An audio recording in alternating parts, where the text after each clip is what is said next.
This is Ask a Couples Counsellor, a show that answers all the relationship questions you're too afraid to ask. On the show, we'll take your questions and give you the tools you need to build trust and intimacy with your partner. I'm your host, Neha Kapoor. I'm a registered clinical counsellor and psychotherapist, and I'm really passionate about helping couples navigate the challenges that we all go through. Because after all, every relationship encounters some stormy weather now and then. Hello and welcome back to Ask the Couples Counsellor. The holidays, they're supposed to be joyful, right? But what if joy comes wrapped in grief, tension, and expectations that don't fit? What if love is tested not by the big moments, but by the unseen, heavy work behind the scenes? Today, we're diving into the first Christmas after losing someone, the pressure of planning a party no one sees, and family boundaries that feel impossible. This episode isn't about surviving the holidays. It's about showing up, speaking your truth, and creating connection that actually lasts. All right, let's get into it. Our first question for today comes from Libby in Perth. Let's have a listen to Libby's question. This is the first Christmas since my sister passed away. I want to somehow include her in the celebration, but my husband thinks it'll bring down the mood. What's something we can do to include her memory that won't be a complete mood killer? Oh, Libby, I hear you. And first, let me just say how brave and tender this question is. The first Christmas after losing someone we love, it's raw, it's heavy, and it's also filled with this desire to honor them. You want to feel them, to include them, but you also want your partner to feel joy. That tension is real, and it's okay to sit with it. Here's the thing. Remembering your sister doesn't have to mean the whole day becomes sad or solemn. It's not about bringing down the mood. It's about acknowledging love and presence in a gentle, intentional way. One simple approach is to create a small ritual, something meaningful but light. Maybe it's a place setting at the table with a candle, a favorite ornament on the tree, or playing one of her favorite songs during a moment of reflection.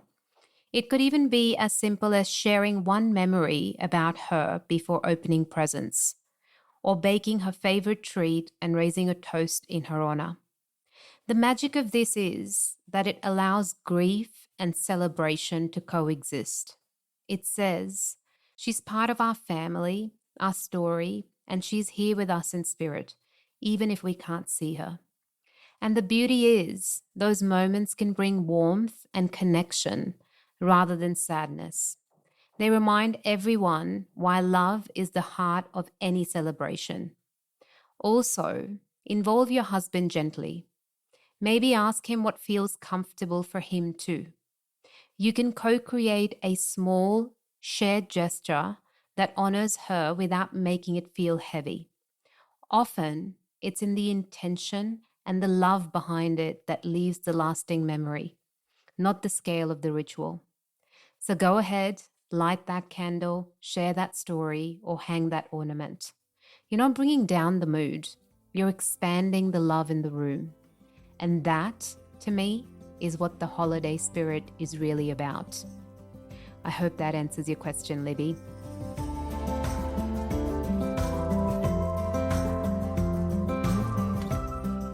Our second question for today comes from Tamara in Victoria. Let's have a listen to Tamara's question.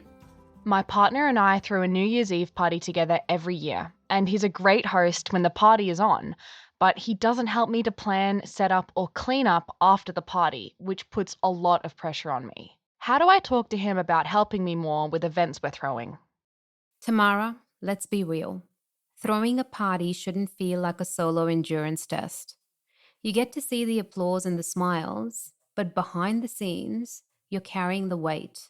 And that's exhausting.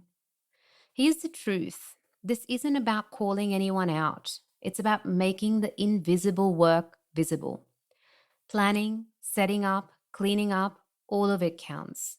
And if it's falling mostly on you, resentment is inevitable. The key is how you communicate it. Say something like, I love hosting with you. It's always amazing, but the prep and cleanup fall mostly on me. Can we figure out a way to share the load so it feels fair?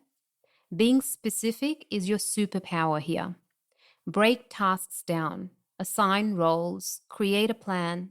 Suddenly, helping isn't optional, it's part of the partnership. And timing matters.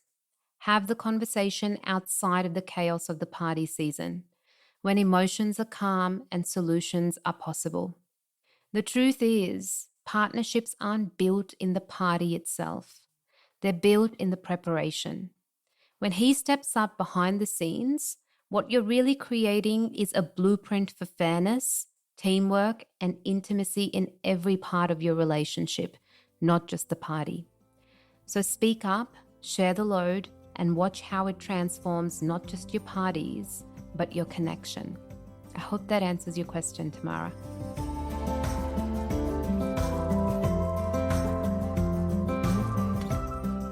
Our last question for today comes from Scott in Sydney. Let's have a listen to Scott's question.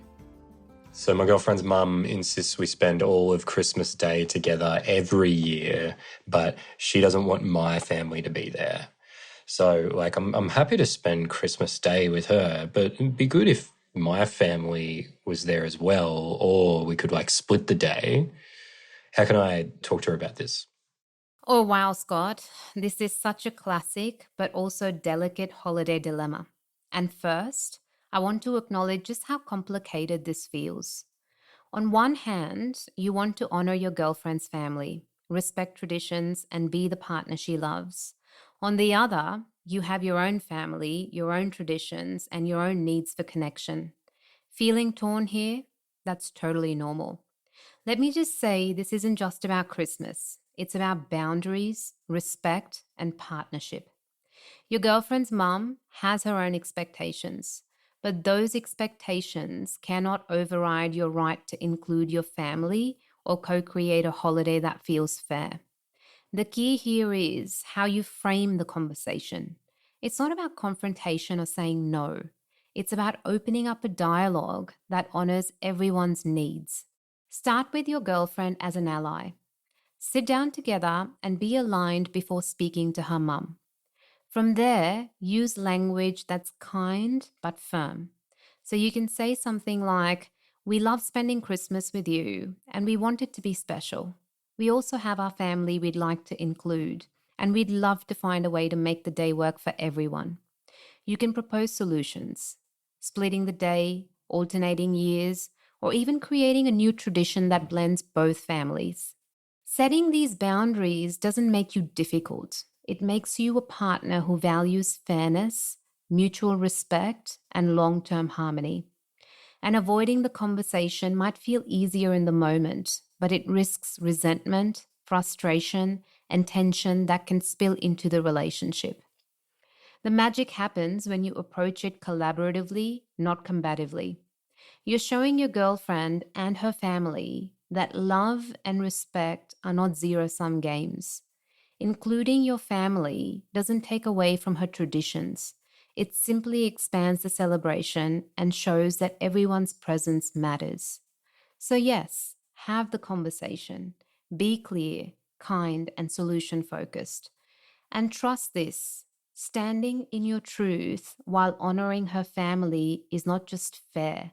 It's a powerful model of partnership that will ripple through every holiday, every tradition, every future negotiation in your relationship. I hope that answers your question, Scott. That's a wrap for today's holiday deep dive. Remember this, the holidays aren't just about tradition. They're about connection, compassion, and showing up for the people you love and for yourself. Grief can sit next to joy. Boundaries can coexist with love, and fairness can be revolutionary. So this season, don't just survive it. Own it, speak your truth, and create the kind of connection that actually lasts. Until next time, keep choosing love that's conscious, courageous, and real. And before I go, if you have any burning questions you want answered, send them to novoempowercounselling@gmail.com. Let's navigate this journey together because better relationships start with understanding. I can't wait to hear from you. You've been listening to Ask a Couples Counsellor, a show that answers all the relationship questions you're too afraid to ask. This show is produced by novoempowercounselling.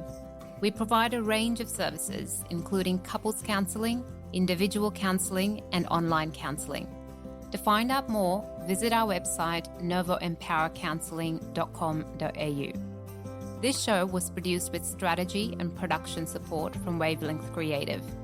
To make sure you don't miss an episode of Ask a Couples Counsellor, be sure to subscribe to or follow the show in your podcast app.